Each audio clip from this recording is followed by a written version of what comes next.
Le rins blianta anuas, tá Scéim Samhraidh ar reachtail ag Bunscoil na Fuiseoige i Feirste do galtaí na scoile ar simleo imeachtaí spríúla a dhéanamh nó gol ar thurais éagsala. Maran an Scéim trí seachtaine agus fuair nuairt fios na cethir blasin den crack a tá gol ar ar Scéim na bliana seo.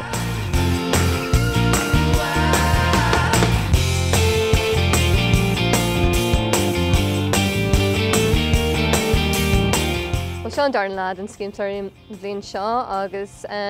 tríimeadar tuairis agus tagan daoine steáil a beidir alín agus peil agus rola dhéanú lá mar hamta nniuta go le go mónacha milsein na milsein dhéanú agus ihe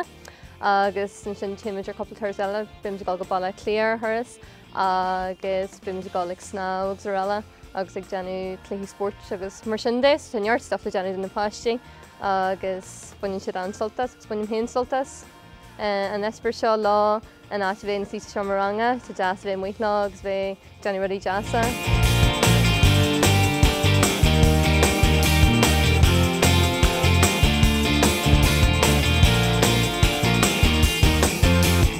Tá sé rois Jan méid pelgéach agus beimiid go ag an candy factory inniu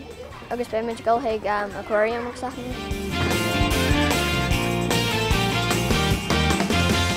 Siúim tá sé an tach mai, mar bí muid is sugrú le chéile agus anéthú muid ag pelgéach agus aní táid go tuairis mór ag an candy factory. Tá má le blion dearnach agus an láthe an rá slán le gach daine.